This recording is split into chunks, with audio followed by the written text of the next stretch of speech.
Before we begin, remember to smash that like button, subscribe if you haven't, and share this with anyone who you think needs to hear this message.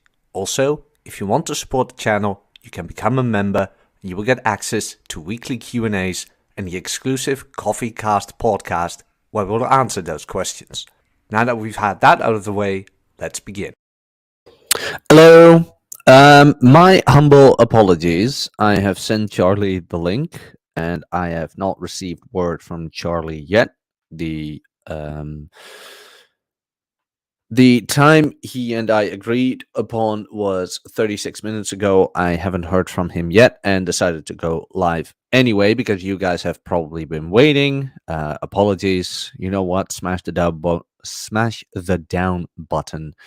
For that, if you really want, I will handle it. I can take it. I can take it like a man. Alpha Widow by Charlie. I know, Baron. I know. Oh, dear. Oh, my. Oh, dear. But, oh, well, you know what? Life happens to you. We are just going to move on.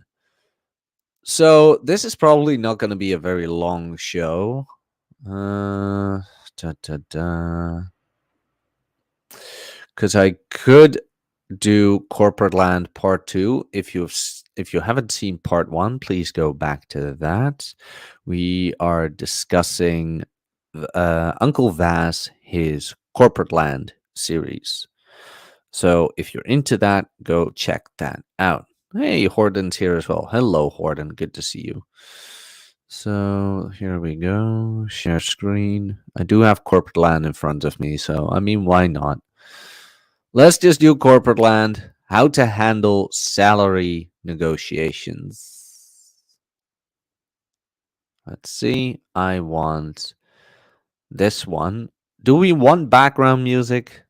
I think we want background music. Not too loud. Not too loud. Which one is this? Yeah, this one. I always have this one. 9 times out of 10, I have this one. Yes, I know I still need to change the title and the thumbnail, but StreamYard didn't allow me. So, well, you know, life sucks and you die. Okay. Corporateland, How to Handle Salary Negotiations by Vasily Zaitsev. Corporateland, How to Handle Salary Negotiations. TLDR, if you are working in Corporateland, read this. If you are not, good for you. But read it anyway. I want to move a couple of things over. That one, yes. This also applies more to moving from one job to the next, and less so your first gig, because you will have more leverage when you are already a Corporateland resident. Until then, you are basically an illegal alien with no rights. Note 1. If you are a total noob, like fresh out of school, they may ask about your other offers, which are, of course, none of their business. Everyone has a pretty good idea how to value fresh talent, or at least what the going rate is for noobs. So you're going to have a ton of leverage, which is always nice. Note 2. I was going to write a longer piece on interviewing, generally, but then saw an Ask TRP question that demanded that I strike back in the name of justice immediately, and that reply formed the basis for this piece, which is, to the candidate, the important part of the process. Anyway, which I thought I should get out there. Edit 1, sorry. There isn't an edit yet. There will be. And good for about 4 each time because I suck at formatting. I suck at adding flair, and I want to add pertinent information, or I commit some crime against the English language so heinous that it requires correcting. Well, Vaz, I like you and all. I've read through a couple of them, but yes, there are some mistakes here and there. If you're popping in right now, apologies. Charlie didn't show up, and I think we messed the time up somewhere along the way. But if you're here, why not smash that like button? So, the meat of it. Once you have established yourself in your first job, note that's job, not career. Nobody really has a career anymore. You will eventually decide that the time has come to make more money, or you're going to decide that the toxic environment at whatever corporation you are at has become too much for the amount of cheddar they are willing to trade for it. Either way, it's time for you to at least test the waters and see if you can jump ship. Best time to find a new gig is while you are employed, because when you're unemployed, you might as well have some horrible contagious disease that someone might catch from you because that's how you will be treated. Nowadays, the best way to not get totally ripped off on salary once you have outgrown your current position is to bail. It's that simple. Either take their merit pay increase, shitty 3%, cola, or pack your bags. If they give you something more than a cola, it probably means that you should have bailed a long time ago. Most people will put up with it known medium shitty over unknown anything, and Corporateland knows it. But that's the thing, right? A lot of people are afraid to get out of their comfort zone where it's like, oh, well, but I like where I am and I don't want to leave here. Yeah, but you might have it better there. It's like, yeah, but I have it good enough here. You never really know. And the worst choice is the choice not taken, I think. Not that I've made these ginormous decisions or whatever. But the biggest risk is the risk not taken. I even got that from Puck. Hey, Marty. Good to see you. Hello. Hello, Marty. Let's see. Continue. There is always the possibility that you might find a company that you might find a company that does not have its head completely up its ass. But that's not very likely. Forward thinking just isn't rewarded at all that often because of the tyranny of quarterly reporting. Quarterly reporting rewards results now and squeezing every bit of value, life out of employees, or as they are sometimes called, cost centers. Okay, on to salary negotiations.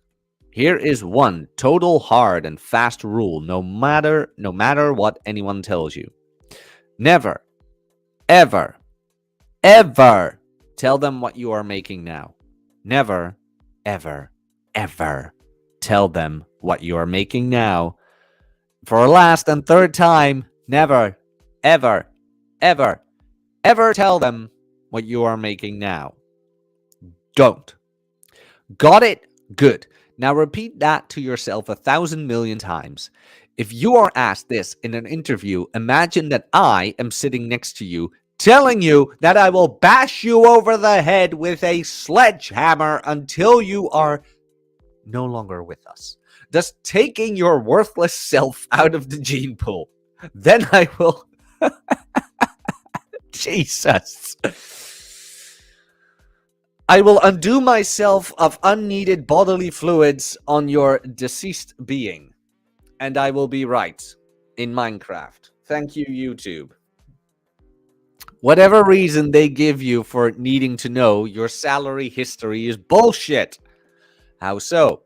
First, the mother lovers you are dealing with have already budgeted for the position, and thus they already know what they're willing to pay for it. So F them.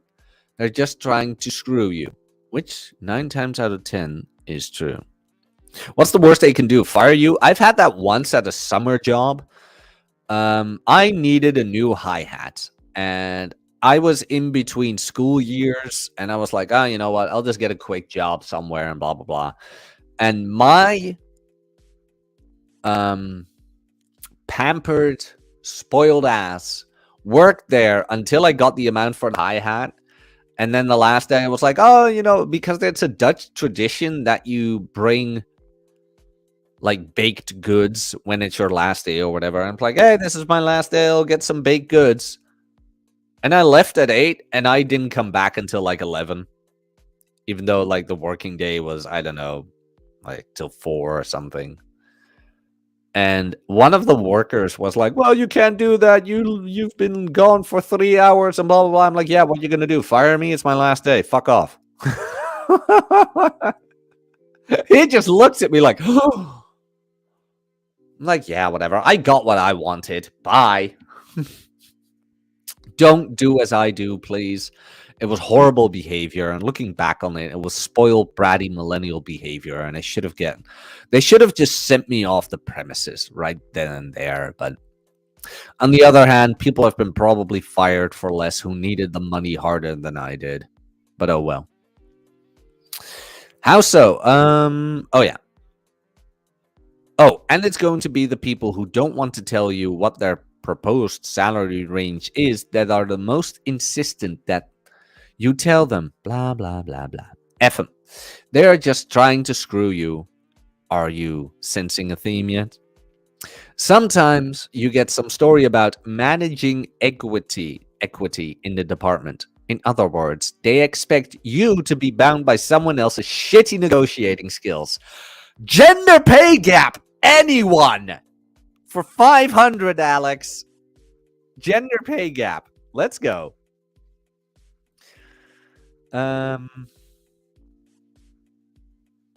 Needed a job as a okay, blah, blah, blah, blah, blah. Life problems, i.e., they got someone who desperately needed a job, has a shit ton of alimony or child support, or was otherwise defective.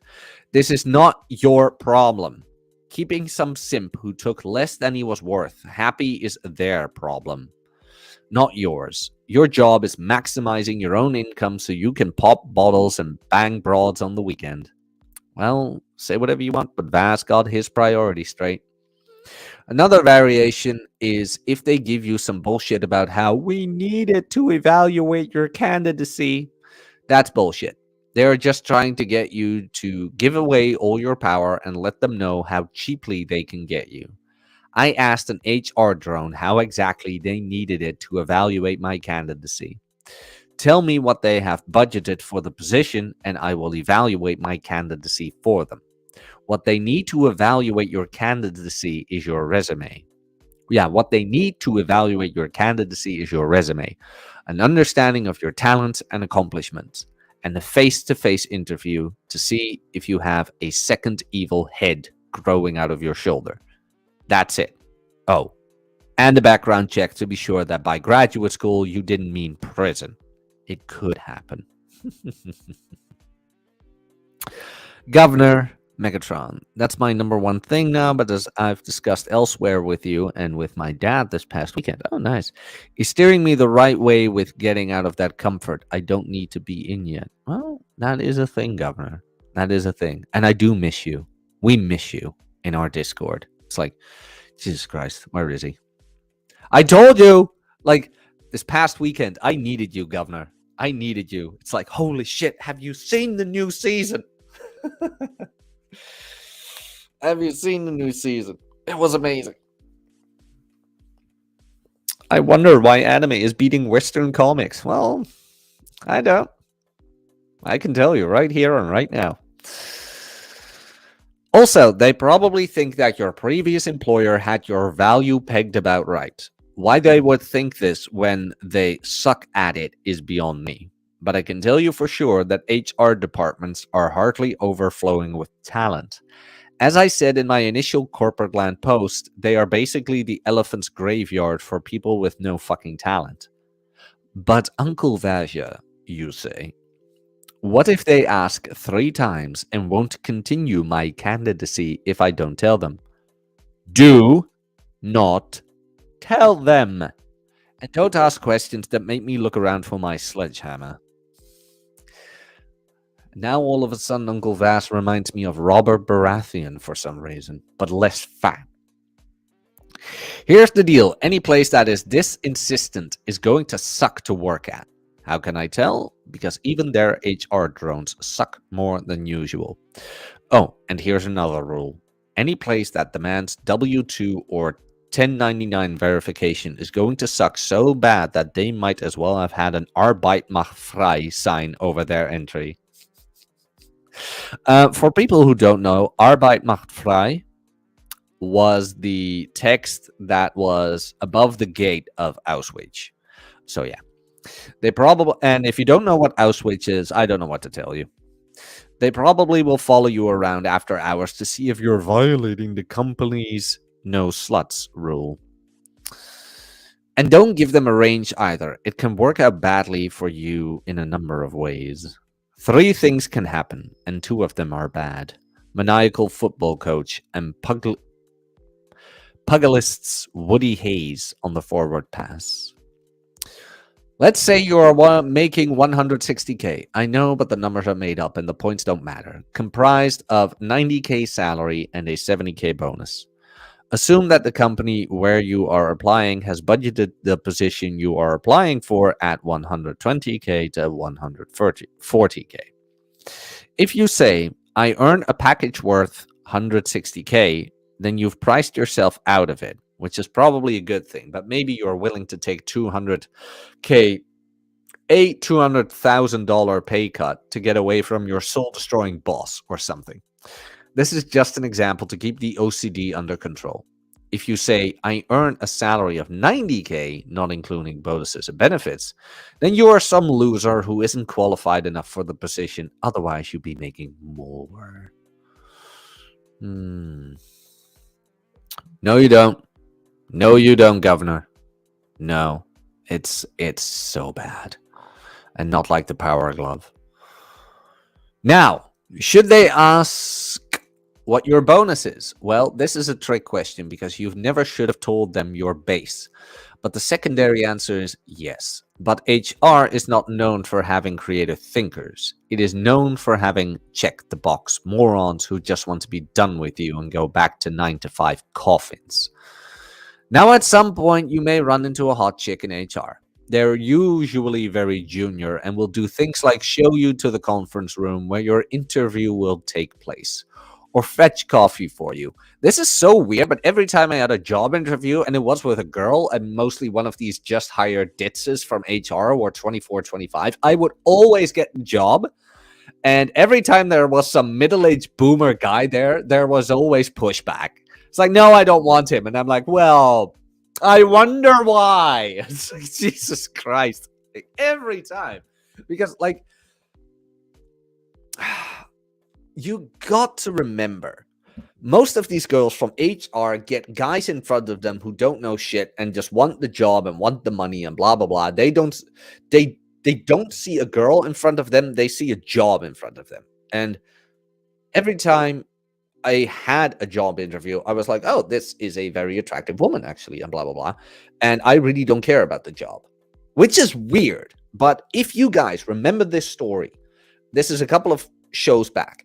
Remember when that whole thingamajig happened of me being arrested at 17 for arson? Which in and of itself is a horrible story. But that I had to go to, like, well, I don't even know what it was. There was some office, whatever, for my punishment. Blah, blah, blah, punishment, whatever it was. It wasn't juvie. It was, I don't even know what. They called it HALT in the Netherlands, like HALT. Oh, Carlos, you want to know? I'm sorry, by the way, Carlos. I hope you're still entertained because I know you from Charlie's chat. I hope you're not disappointed, but I hope it can entertain you one way or another. So the arson story. Okay, we'll tell it again. It is a horrible story. So my friend who was like 2 years older, so he was the senior, he was cool, sort of say. And his female friend wasn't really his girlfriend. We went to an old factory drinking. And this was in the middle of November. And it was cold. And we saw some pallets, like these wooden, let me see if I can translate that for you.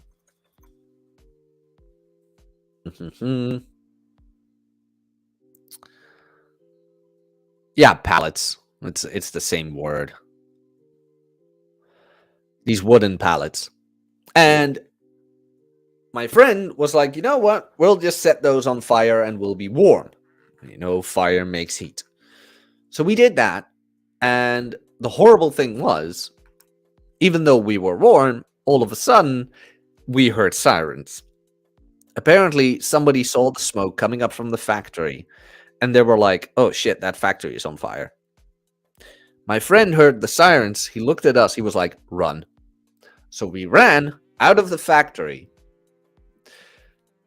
We got outside, and before we knew it, we were surrounded. Like, the cops were already in front of us. And at that point, we had two options. Either we run and we make it seem worse, or two, just know that you're not going to win. Surrender and be like, okay, it was us.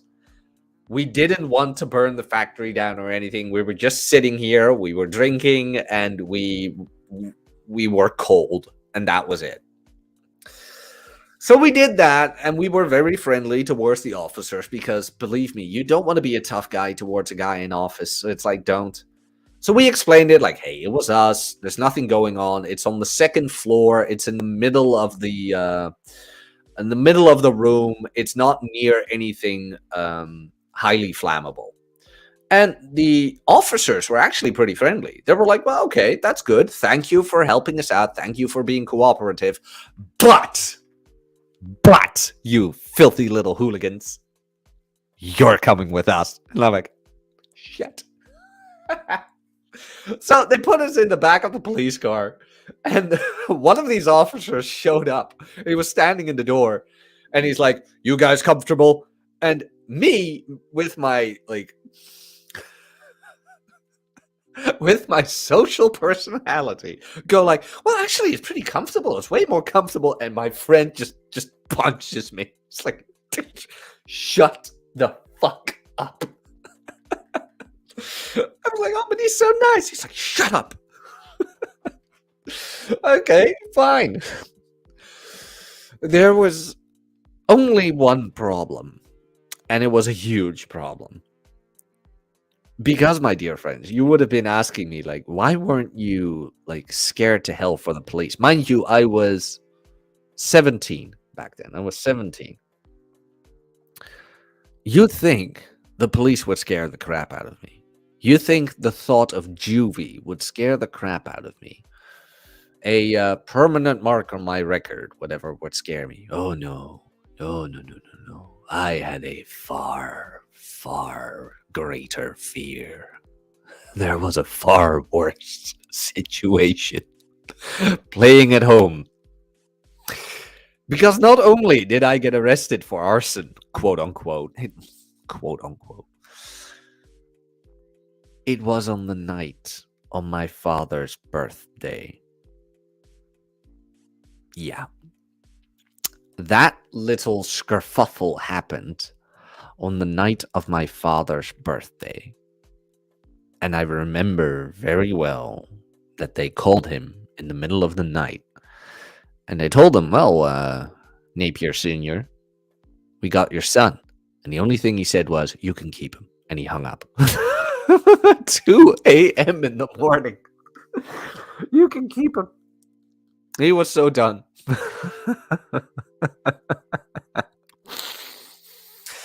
But it all turned well, actually. Base. But it turned out all right. Because the next day, they released us. They had this whole, what do you call that again? The interrogation. They were just like, hey, okay, so your friends tell us you just went for a drink and you were cold. Is that correct? Yes. We didn't want to burn down anything. We were just cold. Okay, you know what? You young whippersnappers, go away. You can go home. Oh, good. Yeah, but by the way, your parents do have to pick you up because you're not 18 yet. It's like, oh no. So they called again, and then my brother picked up. And apparently the story goes like this. My brother told me. And because it still is every year, it's very funny to reminisce about this on my father's birthday. Apparently they called and my brother picked up. And the officers were like, yeah, we're going to need his dad. And my brother told them, well, that's where we kind of situation here, Mr. Officer Man. My brother wasn't very fond of the police, even though no reason why He's like, okay, Mr. Officer Man, it's very simple. Either I'm going to get him, and there will be no issue. I'll just pick him up, he'll get in the car and we will leave. Or the old man picks him up and you're going to have a shitload of trouble on your ass because that man is not happy right now. So, yeah. Marcelo, that is kind of the thing. Apparently, Charlie and I messed up the time zone somewhere. Charlie is not coming. Apologies. I hope I didn't ruin your day. I hope I did not ruin your day. But Charlie is not coming. We messed up the time zone.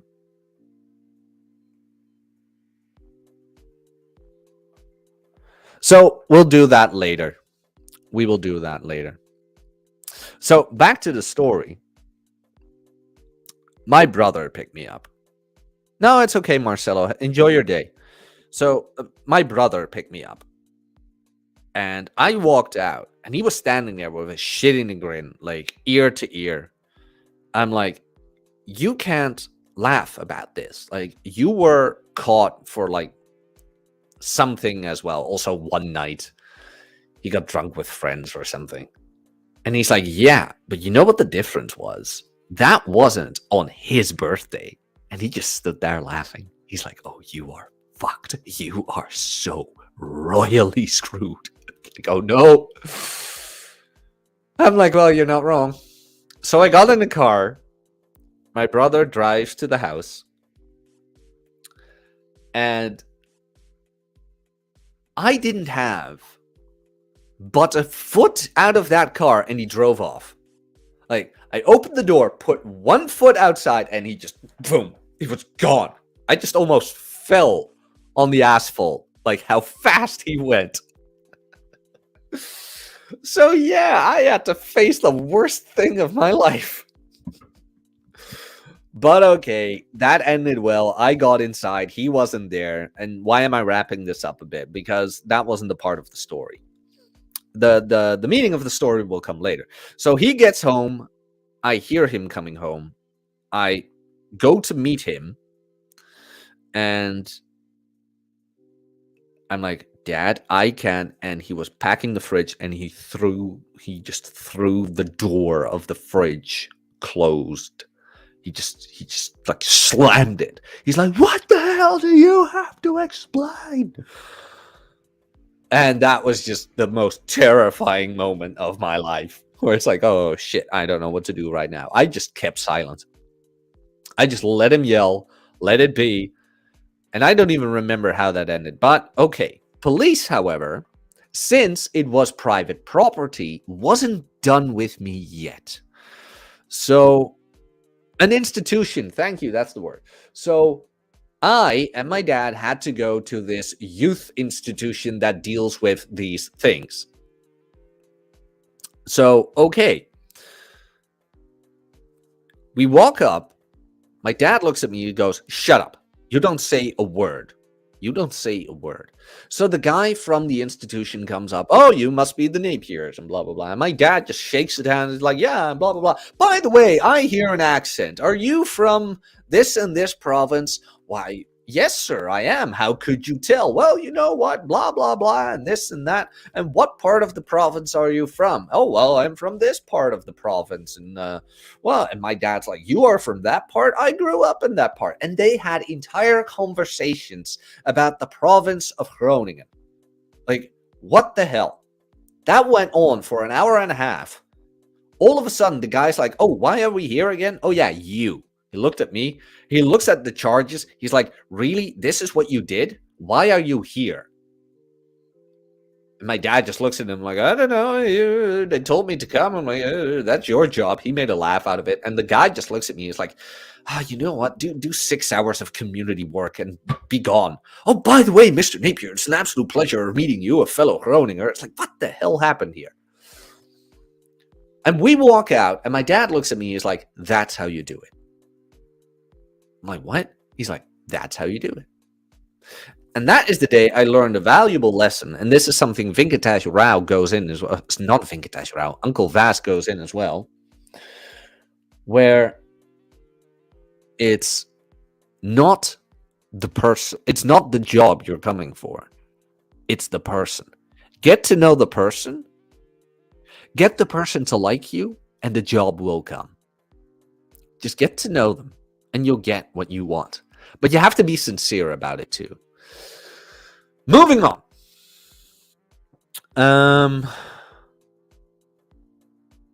They're usually, now at some point you may run into a hot chick from HR. They're usually very junior and will do things like show you to the conference room where your interview will take place, or fetch coffee for you. They should, of course, be out locking down a man and having babies. What they are doing instead is working in some worthless job, doing nothing of real value and complaining what they aren't paid enough.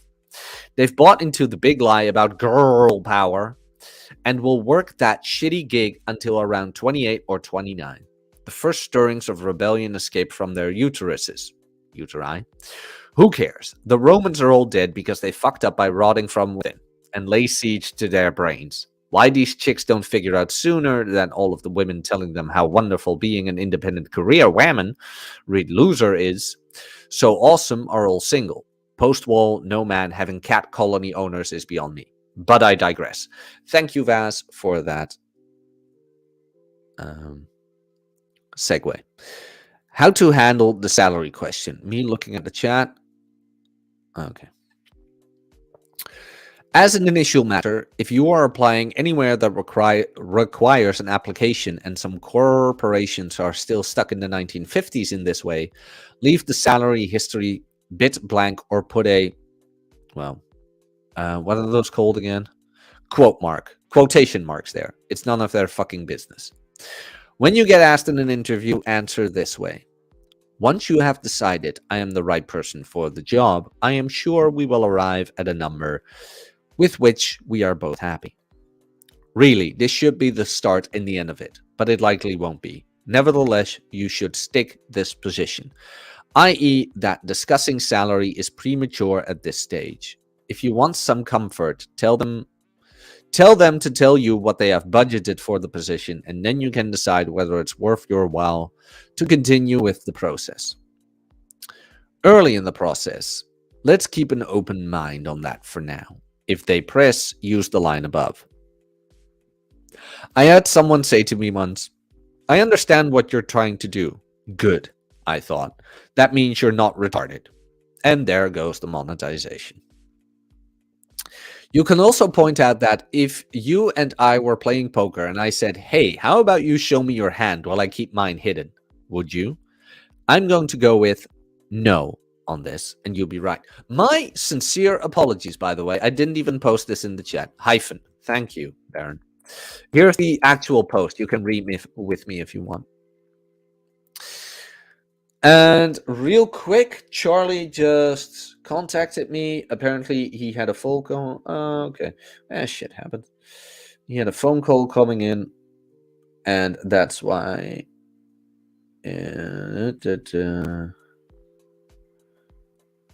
gotta be in one for my time now. Apologies. There we go.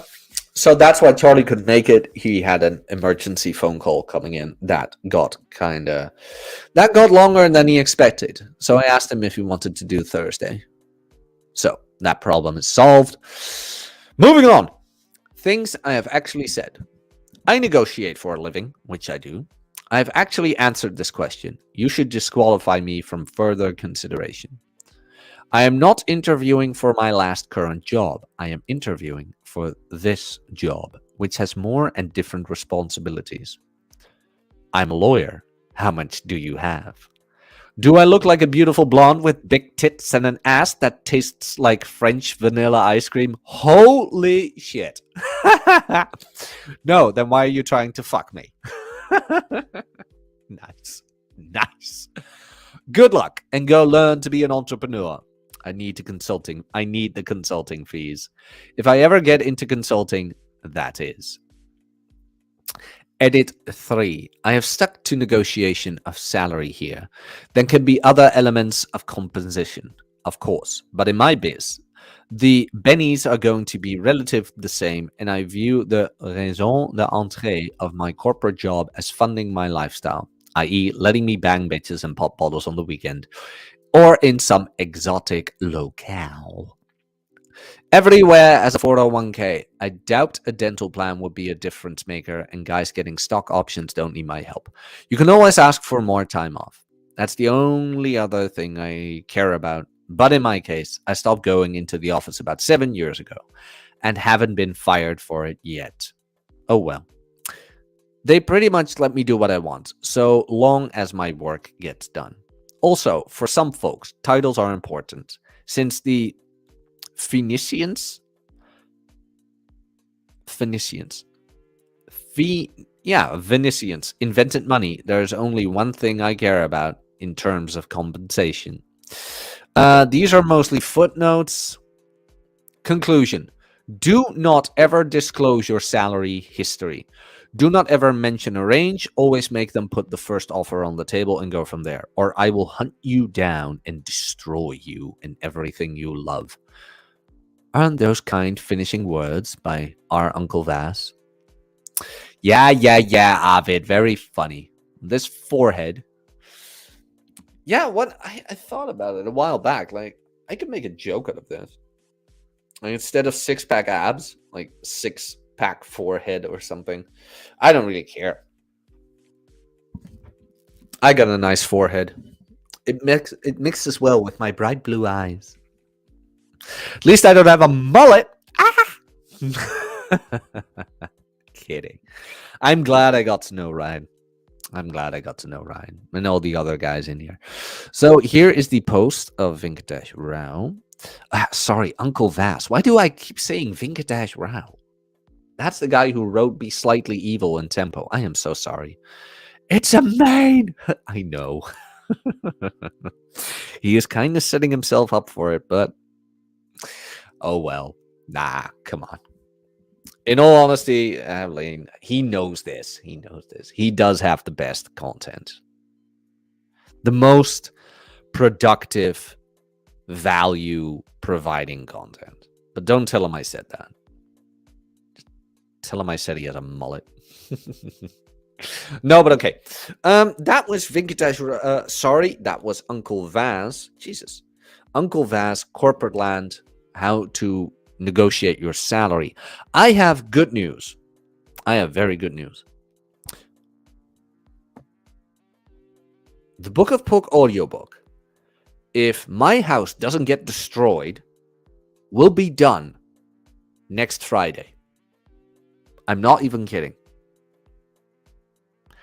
The Book of Puck audiobook, narrated by me, will be done next Friday.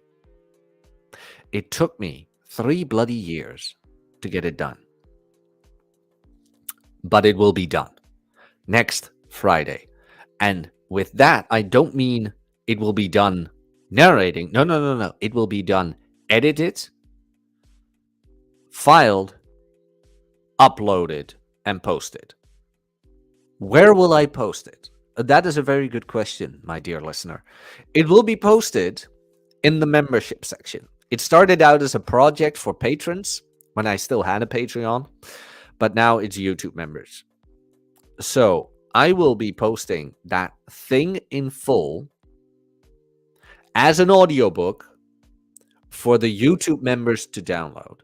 So if you want to support the channel and get the Book of Puck audiobook for free, click the join button and you will get access not only to the audio version that I narrated of the Book of Puck, but also weekly Q&As that will be answered in the exclusive Coffee Cast podcast. That's okay. I'm going to forgive you for this one. Well, a 3-year project, it could have been done within the year, but it could have been done within 6 months, really. The thing was, when I started narrating, Gendernomics had the priority. In between, I did segments of Puck. Like I did something every week for the patrons, with in mind that at a certain point I would have it all. Then Troy Francis's books came, and those got priority. Then other things happened. The personal training business went well. By the way, if you want help losing weight, gaining strength, just get a better physique, get jacked, lose weight, and become strong, let me help you. Help me help you. And I will get you there. We will get your diet fixed. There you go. I truly believe in what I do. But not only that, I like narrating on the side. So for the YouTube members, I wanted to give them something. For the guys who support the channel, you will get the entirety of the Book of Puck version on audio, narrated by me for free. Will be posted multiple times a week just for new members and old members to get the notification. So yeah. Jico knows. Jico's in there as well. So yeah, that is it from me. I hope you enjoyed Corporateland. Apologies if I lured you in with Charlie from Cultivate Crypto. We are working on that. Apologies that it didn't happen today. I will now end the podcast and change the title and the thumbnail as soon as possible. So thank you very much for listening. I will catch you guys later. Hit the like button, subscribe if you haven't, and blah, blah, blah, blah, blah, blah, blah, blah, blah. Cheers. Tot ziens. Toodles. Bye-bye. Look, subscribe to Jack's channel, you tight asses. It's free. It's a click of a button, and it helps this man who you're watching. If you're enjoying this content, then subscribe.